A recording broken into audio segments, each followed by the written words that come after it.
Ready? Okay. SUCCESS is the way to spell success. Woo! Wow, you look ready for football. I am. It's fall. It's getting cooler. I love football. What else is going on in the fall? Well, interestingly, when I watch football, I like to think about that our role as advisors is often as like a coach or sometimes like a quarterback, coordinating all the professionals in your life, but sometimes we're more in the background and we're your cheerleaders. So I was thinking employee benefits are often visiting those in the fall. So football, cheerleaders, employee benefits. We're talking about employee benefits. Yes. The other thing going on in the fall for retirees is reviewing Medicare and the plans and the supplements that they might have there too. So a lot going on in the fall. Yep. All right, I'm excited. I wish I brought pom-poms. During your working years, there's a bunch of different things going on, but one of them is your retirement plan choices. There's also stock options, health insurance choices, health savings accounts, flexible spending accounts. When you leave, there's life insurance. Anyway, there's just a lot of employee benefits, and we've got to revisit those every year. Yep, we want to make sure that we're taking advantage of what we can. All right, let's take these employee benefits one at a time, starting with the employer-sponsored retirement plan. Do you know if you have one? That's step number one. And then knowing if they have a match amount. It makes sense to contribute to a retirement plan up to the match. It's like free money to you.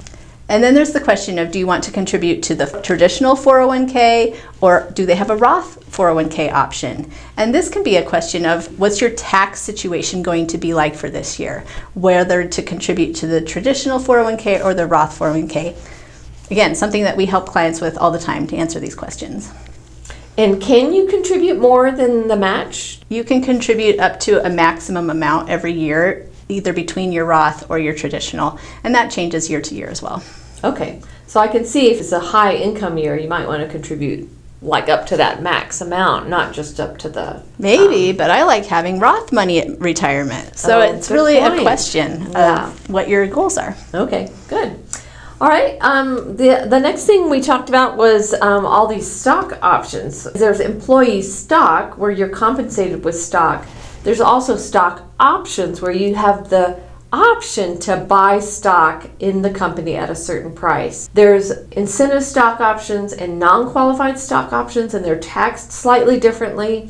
And then there's employee stock either as a means of compensation or within your retirement plan. So you can imagine that it gets very complicated very quickly.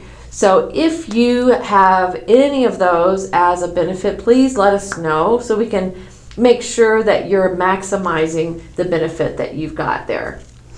The next subject we wanted to touch on was health insurance. Often larger companies offer a couple types of plans, such as a high deductible, lower premium plan, or a higher premium, lower deductible plan. And if you know that you're going to have some medical conditions that you're going to be dealing with in the upcoming year, it might make sense to switch from one plan to the other, even temporarily, until the next open enrollment, if that would give you better coverage. Some companies have health savings accounts, and we call this a triple benefit because you put money in pre-tax, mean you don't pay income tax on it, it grows tax-free, and then when you take it out, you don't pay income tax as well, so it's triple benefit. If you didn't know, you can invest with some health savings accounts custodians. You can invest that money if you don't end up using it, and it can grow over time and be used, say, in retirement when you might have more medical expenses. That's just a benefit I want to make sure everybody knew about. And then the third part of health insurance compensation is the flexible spending account. And again, this is money that goes in pre-tax. The only drawback is that if you don't use it, you lose it. So make sure that you stay on top of getting those receipts in. You get that money back that's due you because, again, if you don't use it within that 12 months plus a grace period, you do end up losing it. And it can be used sometimes for childcare expenses. And we also wanted to talk about when you separate from your employer. So because some of those benefits you can take with you.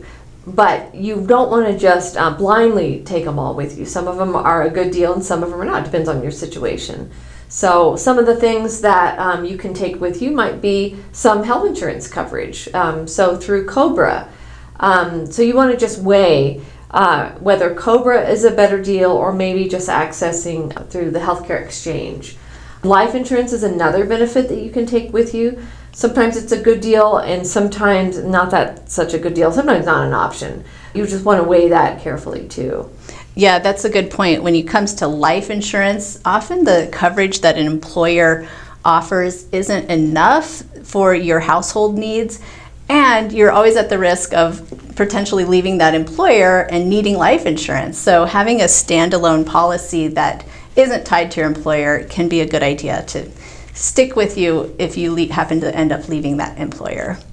Right. And then the other thing we sometimes see is that people forget about their old 401k or their old retirement plan. So you have options when you leave. Sometimes you can leave it at the old employer. You can always roll it to your new employer's retirement plan, I should say usually. And you can also roll it into an IRA. So you want to just, the main thing is don't forget about it. Just be aware of your options and so you don't just lose that money. I hope that all of you are thinking seriously about open enrollment that might be coming up at your work, what you want to be changing, and also for you retirees, don't forget about your Medicare supplements. So talking about health insurance, employee-sponsored retirement plans, health savings account, flexible spending accounts, stock options, company stock, life insurance, all of those things, so important, so beneficial to you, and I hope you take advantage of it. Go team! Go team! Woo! Hey, I'm Aubrey Coleman. I'm Elizabeth Olson with Financial Consulting Group 360. If you have any questions, we'd love to connect with you and talk them over.